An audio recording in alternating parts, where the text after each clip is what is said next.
true. Sir, adan sa iti pa nagkitaw tayo, iti konseho dito syudad Tilawag, iti pa nakaipaay kada kayo ti for extinguisher, sir.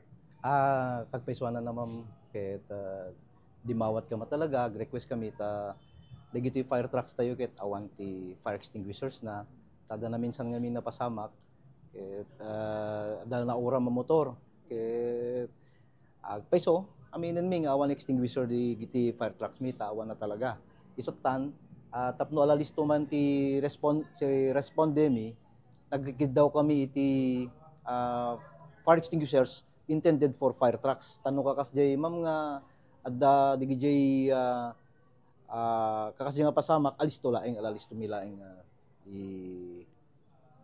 usaren dato yung fire extinguisher. Sir, paano nga for extinguisher, sir? Ma'am? Mano, sir? No mano dialogan mi ma'am iso ti ited da ma'am. No lima actually lima ti logan mi tata adda maimuwa nga madama ken dato ambulance dapat sa gagay sa iso nga pito siguro nga fire extinguisher ti maipaida kada kanila. Tanom ti usaran mi ma'am ta actually anyway kita mi met no anya di more oram. Tano gasolina di more oram wenno ana extinguisher. Ngem DJ ngamin pasamak na DJ hanamet ngamin nga DJ hanamet ngamin nga involved ti ko DJ ti gasolina wenno flammable na. So depende di parts na. Yes ma'am.